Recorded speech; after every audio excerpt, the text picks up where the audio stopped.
My name is Kirill Gertman. I'm the CEO and co-founder of Conduit.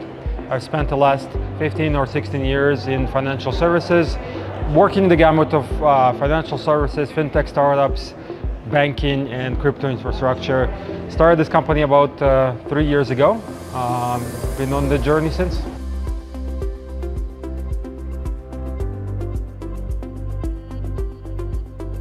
So what we're doing today is we're focusing on business-to-business cross-border payments.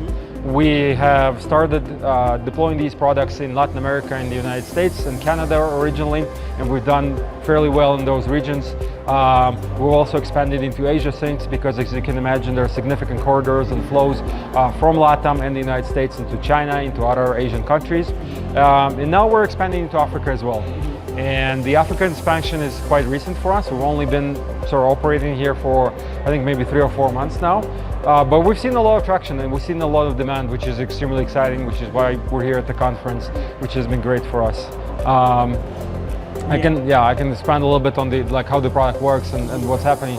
And so the fact is, if you're a business and you need to transact cross-border, whether that's, between Africa and Asia, between Africa and the United States, today it's costly, it's slow, and it's inefficient, right? So if you're going to your local bank and you're sending a SWIFT, that can take you 3, 4, 5, we've seen as much as 7 days for the money to actually land on the other side. You're paying, maybe $20, $30, $40 for the privilege of just being able to send the wire. You're locked into the bank's effect, so you have no negotiation there. And on top of that, you don't have any visibility to what happens to your funds while they're en route, right? So within those 3, 4, 5 days, you have no visibility what's happening, right?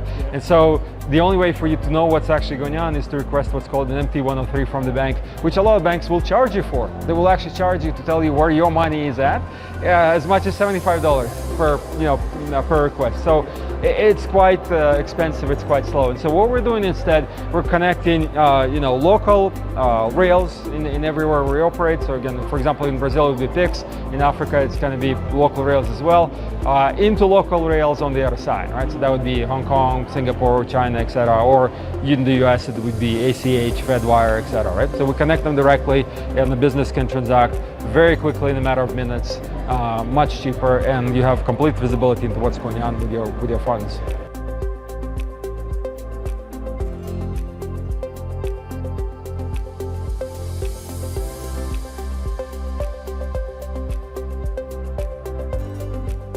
Yeah, so I think that's a big conversation.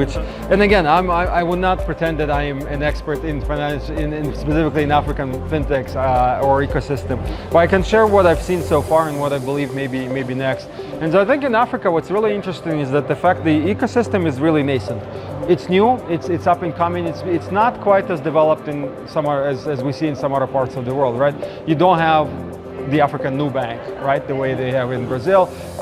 You don't have the African Stripe quite yet. You have some startups that are coming up and doing these things, but I think you have essentially a first generation right now that's probably going to come up, and then there will be second and third generation, and I'm sure a lot of it will actually be driven by the people who have built, Flutterwave, built on a freak, and then start their own companies. And this is what we've seen elsewhere as well.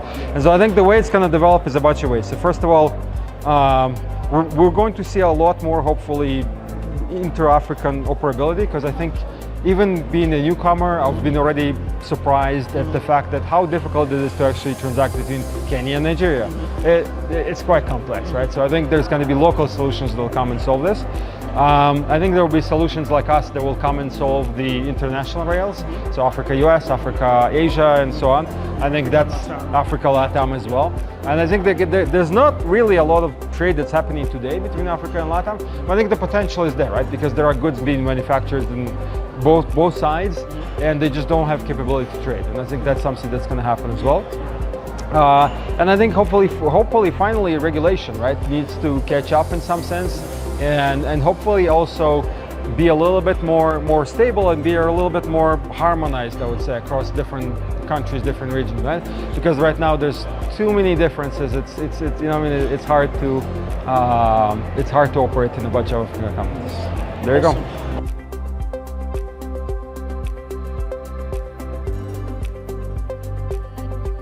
Oh, it's been great, actually. Yeah, it's been great. So I've been in Nairobi. This is my first time in Nairobi. I've been in Kenya for about a week now. and I've been at the summit for like a day essentially, and it's been great. Like the amount of people that I've met and kind of my colleague here met is incredible. More conversations than I expected, and more almost, I would say, practical conversations, right? So like things that we can actually do with partners, with clients. It's been great. Awesome.